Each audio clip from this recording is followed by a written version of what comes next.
Welcome back to Future Money, the podcast where we get into the real conversations about money, innovation, and what it actually takes to build something that lasts. I'm your host, Kokayi, and today's episode is special because we're coming to you live from the Cultivate Summit, hosted right here in the heart of the DMV at Convene in Washington, D.C., brought to you by the incredible teams at WACIF, the Washington Area Community Investment Fund, and with one of our ambassadors, Casey Ariel. Now, if you've never heard of the Cultivate Summit, let me paint a picture for you. Imagine a room full of bold visionaries, industry disruptors, and everyday entrepreneurs who are out here building, creating, and changing the game. We're talking dynamic discussions, hands-on workshops, one-on-one technical support, and the kind of networking that actually moves the needle. This is not your average conference. This is a gathering of changemakers, and today, Future Money has a front row seat. I pulled aside three guests, three people doing transformative work at the intersections of fintech, storytelling, capital access, and innovation, and we sat down for a brief conversation I think is going to stay with you long after this episode is over. First up is Emmy and Telly Award-winning director, producer, and storyteller, the visionary behind Indigo Creative Works, and a woman who uses the power of film to amplify the voices and histories that too often get left out of conversation. Her work is screened at DOC New York, Black Star Film Fest, and she's a 2025 NAACP Image Award nominee for Outstanding Short Documentary. We're talking about the one and only Shalay Haynesworth. Then we have a powerhouse at the crossroads of dual-use technology, small business development, and ecosystem building. An innovation enthusiast, advisor, mentor, VC scout, angel investor, and someone who has dedicated their career to building the kinds of networks and systems that give entrepreneurs a real shot, Nina Archie. And rounding out our guest lineup, a former founder who bootstrapped his own edtech company and now dedicates his work to making sure small business owners truly understand their funding options, because he knows firsthand what it feels like to navigate capital access without a roadmap. He's on a mission to replace desperate decisions with smart, strategic financial moves. That's Howard Hesson. Three guests, three lanes, one mission: to push the future of business, creativity, and capital forward. So whether you're a founder in your first year, a creative entrepreneur figuring out how to monetize your vision, or a seasoned business owner ready to level up, this episode was made for you. This is Future Money, live at WACIF.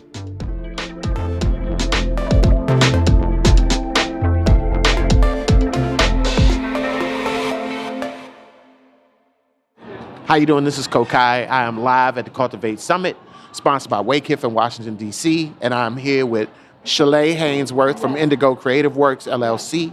And we're just here talking about finance, specifically in underrepresented spaces. And my first question would be, in your work, how do you see finance being one of the pillars for community development? Well, as we talk about, because I think in this moment in time, we're in the middle of a land grab, you know what I mean?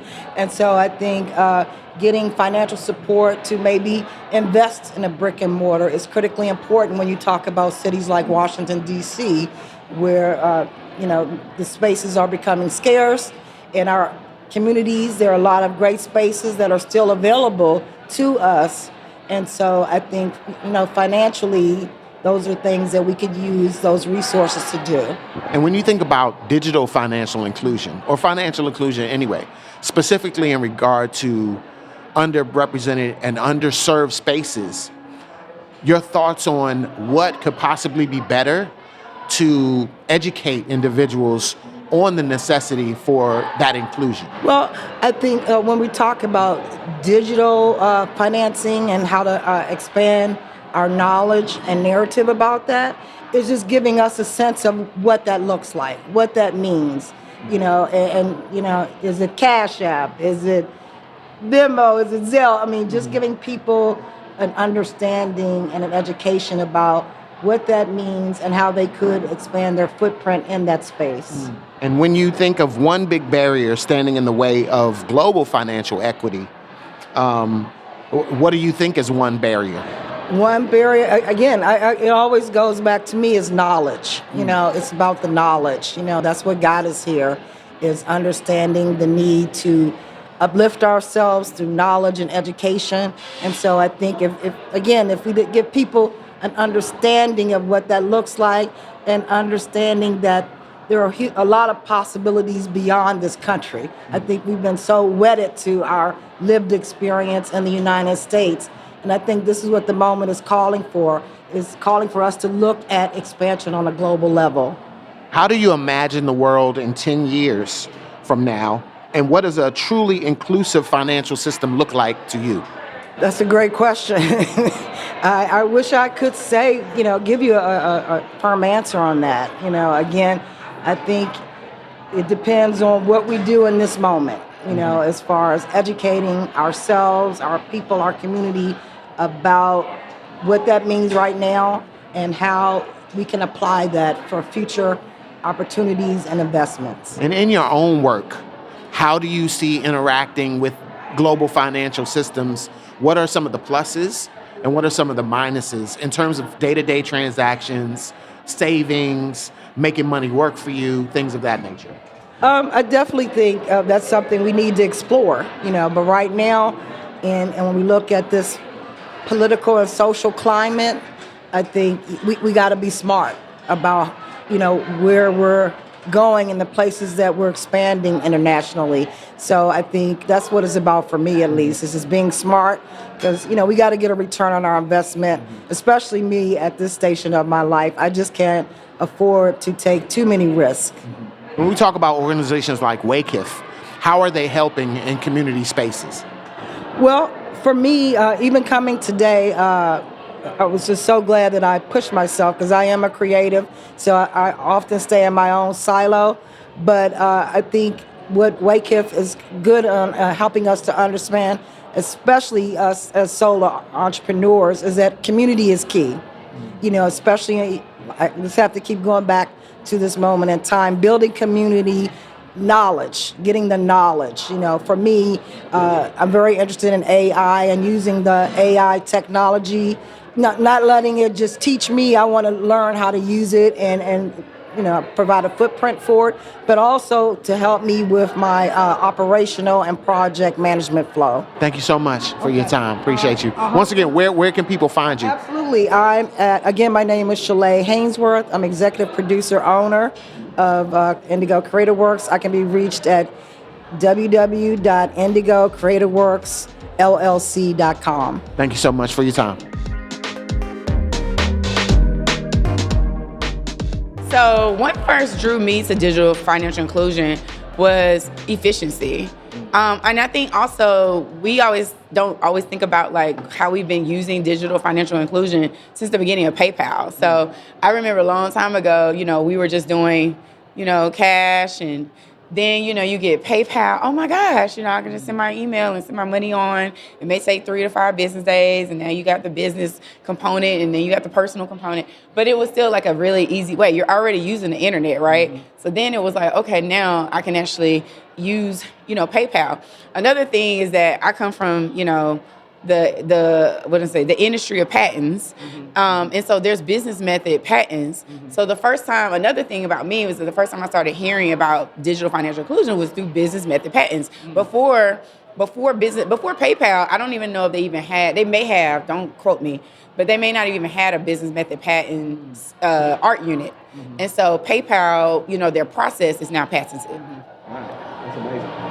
What's one big barrier that still stands in the way of financial equity? I think one of the barriers is sometimes just the mere fact of awareness. Like, I think sometimes, whether it's organizations that are, banking organizations or, also the outreach that, maybe sometimes communities have, just basically the silos of, communities that sometimes aren't aware of what's out there and how it can be used. Like the utility of these different products and programs and services that people have. I think sometimes those are the gaps that have to be closed, whether it's through awareness and outreach or it's through programming or, again, it's through, the fact of like, hey, what can we be doing? Like, everything isn't going to be cookie cutter. Like, what goes on in one community or one, particular industry ecosystem may not work for another. So just finding out, like, what's the best, way to, find gaps to, basically the outreach between community and, these particular, things for equity, I think sometimes is some of the barriers I've seen. So I am a resource of this, probably why Casey actually pulled me over, let me bring her in. I am a resource queen. So I do my best because I do know that I myself had gotten, frustrated with the fact of like when I'm talking to people and I'm just having like conversation like you and I are having, and I'm like, did you know about this? I'm like, I didn't know about this. It's been around for 10 years, even sometimes like, for example, we have a black, bank here in DC, industrial bank. Yes. But then there's several others. There are people who have no idea, of some of the black-owned banks. They don't know exactly like, where, they may just know basically some things about like the general things that you know about a bank. You can put your money in and you can take it out. Some people have no idea about the wallet. They don't know anything about, if I were to open an account here, what interest, equity, different things. They just may know like simple things, kind of like when you use your phone. Right. Some people know how to dial and answer, right? But they don't know anything else. Right. Oh, I can block people? Oh my gosh, I can store my messages over here. Oh, I can use transcription. So I think sometimes that's also a problem too that I see is that, basically people aren't even thinking about, the best ways that they can be efficient with whatever, resources and services they have from their banking providers that they have right in their face. Right. And when we talk about equitable finance, like what does that mean to you? Equitable finance for me means like, yes, if I'm basically like, obviously I'm an investor myself. All of us at this point is if you vote and you're a grown adult, you should be investing. Right. So when I think about equitable finance, I'm thinking about like equity and, basically anything that I want to take, some form of ownership in. And sometimes people just think like, oh, ownership means like I got to own everything. Like I got to own the own company. But that's not necessarily what investors do. Like you put in, you buying a certain amount of stocks and shares here, you over here. I'm also an angel investor, so I may invest. So I guess equitable finance to me is like basically where's my money going? How can it grow? How can it, make moves while I'm sleeping? And then when I say equitable, I would say from a community standpoint, again, if you're trying to, maybe thinking about equitable as it relates to community, what are some ways where, this money can grow for a community? Where is this money going, so it can scale and grow and continue to move? So, yeah. How do you imagine the future? As an angel investor, as an entrepreneur, as an owner, as a resource, how do you imagine the future of finance? And does that finance have equity for everyone? I think that imagining the future, I would say is this, and this is probably going to sound more ideal and more Cinderella than anything, is basically where we are looking at basically the future where whatever's going on in Asia, like maybe there's a problem over in a community, small community over in Asia, Atlanta, Georgia, may have that same small, issue, but whatever they have done with their digital finance, you know what I'm saying? These people were able to connect, not like the people, but there's been some pattern recognition or some opportunities to say, hey, this is the digital finance that's going on all around the world. Like maybe it's going on in two places, but it's going on here and it's going on there. So I would like to see more of that. Like the future basically being able to be connected as it relates to digital finance. And then people knowing the ins and outs of things. Also, when things do pop up, like for example, blockchain is a good example. A lot of times people didn't know like how blockchain could be even used in fintech, right? And so they had no idea of like, hey, they're smart contracts, they're this, or, what are ways where, a lot of things are being solved, not it just being like one place where it's like, it's being done over here, but people actually thinking about, well, what other communities, what other places around the world that are also maybe solving for this same problem. How do you imagine your place in that? Like in creating these systems and creating that? I would say my place in it, I hope to be a trailblazer. Continue to be a trailblazer, I should say that. Continue to be a trailblazer and as seeing myself in a position where I am being a contributor and playing my part in that particular solution. I'm a solution-oriented person, so of course I can't predict every problem, but yes, when I see fintech products, I'm thinking about, well, how can this be utilized over in, with this particular community or this ecosystem or this industry, instead of it just being a situation where like some people are just very linear and they think about like, I'm just focused on like, people go to the grocery store, I need my milk and my cookies. Right. I ain't trying to, And sometimes at the grocery store, that's great. But, we're talking about, other, problems and solutions. And so, yes, my position would be to continue to be a trailblazer, but to look at things from a collective and a bigger perspective and not just like very linear and like one particular thing that's going on right here, right now, or just in my, area what I see. Thank you so much. Where can people find you? You can find me at Nina Archie LinkedIn. I post quite a bit of funding opportunities. I mentor startups and small business tech companies, and I am agnostic. I'm also a VC scout, so I also, do my due diligence, but also vet quite a bit of startups as well. And I also talk to them about different funding strategies because there's more than one way where people can be looking at how they want to scale and grow. Thank you. My name is Howard Heston, and I work with an organization called Project Neptune. What first drew you to the idea of financial inclusion? Being a small business myself, I had originally started an education technology company, one of the few people of color in that industry. And I went through the woes of being a small business, trying to scale, trying to grow, and just having issues trying to find capital. Mm-hmm. You can only bootstrap but so far. And after a while, I got to that point where in order for me to take that next step, I had to find money. I had to buy some sort of capital, yeah. So when you think about the idea of equitable finance, like what does that mean to you? So when I think about equitable finance, I think of businesses that do not have any pre-existing conditions, right? Mm-hmm. I feel like as a business owner, as someone who's gone through it, as someone who's seen other business owners, take off from nowhere, become huge, the one thing that they all had in common was the fact that they needed capital. They needed money. Yeah, so I think that like across the board, race, gender, these aren't things that should stop you from getting access to capital. Understood. And following that question, specifically when you brought up those spaces where we are underserved or underrepresented, when you think about digital financial inclusion, right now that we're in the digital space, mobile money, those types of things, when you think of digital financial inclusion, how do you see that need being met for underserved communities or underrepresented communities? Yeah, that's interesting. Like digital financial capital access. I think that there's a learning curve. I think that like part of the game is for people to be uninformed.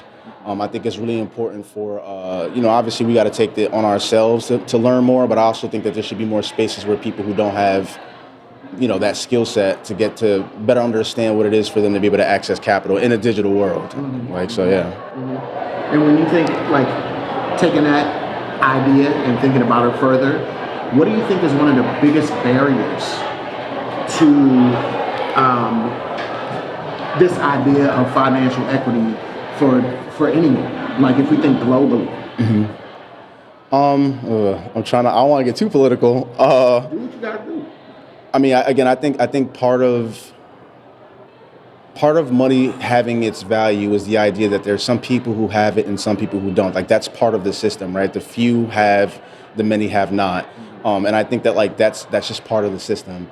So I think that in order for us to get to a place where it's equitable, it should be an even playing field. And that goes back to, identifying how in the past there have been opportunities for us to unite under one banner. We haven't. We don't have much, not to go too far down a rabbit hole, but here at home, I don't think that we don't have a culture that promotes equality or equity amongst people.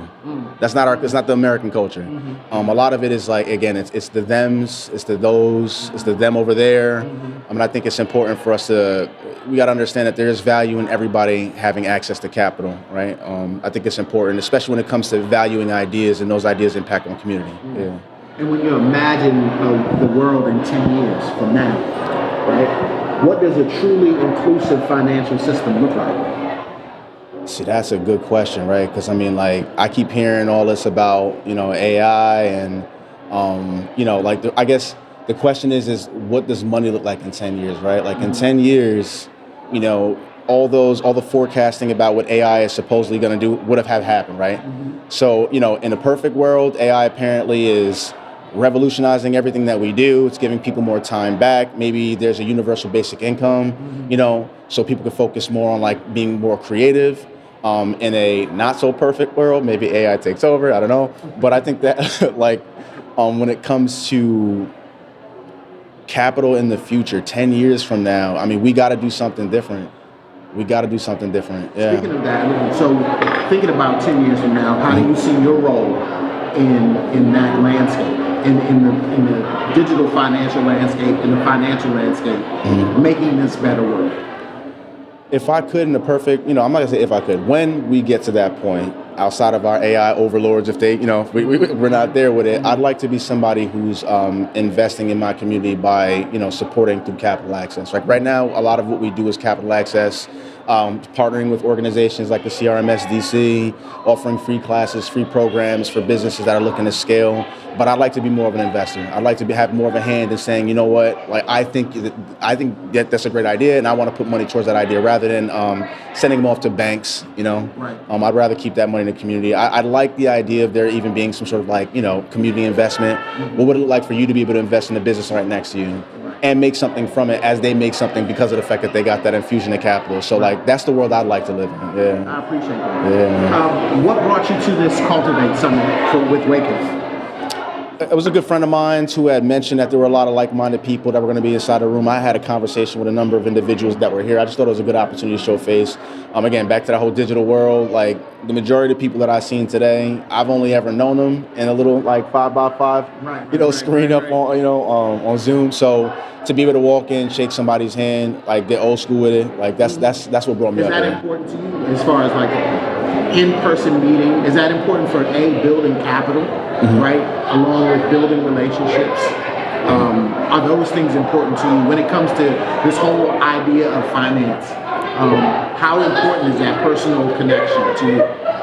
So I think this is important because, again, when you start looking at some of those one-off conversations, right, it's very strategic. I'm looking to speak to this very specific individual. I might hear something awesome and say, you know what, there's somebody else that needs to be in the room. But to come to, a summit like this where they're all in the same room, where when I have a conversation with somebody and it's going somewhere and we might have an idea that we think could take off and support more businesses that need access to capital, I can say, hold on, let me go grab somebody and we can make it happen in a moment. Right. So I think we definitely need more spaces like this. Yeah. Thank you so much for your time. Yeah, where can people find you?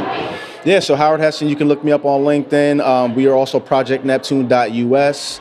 If you're interested in programming, free programming for the people, hit me up. I'm out here. Thank you for listening to this episode of the Future Money Podcast. I want to take a moment to thank all the participants who took the time to chat with Kokayi about the future of financial inclusion. You can listen to other great episodes of Future Money on Apple Podcasts, Spotify, or the podcatcher of your choice. And if you're not following us already, don't forget to subscribe on the platform of your choice so that you never miss an episode. See you next time.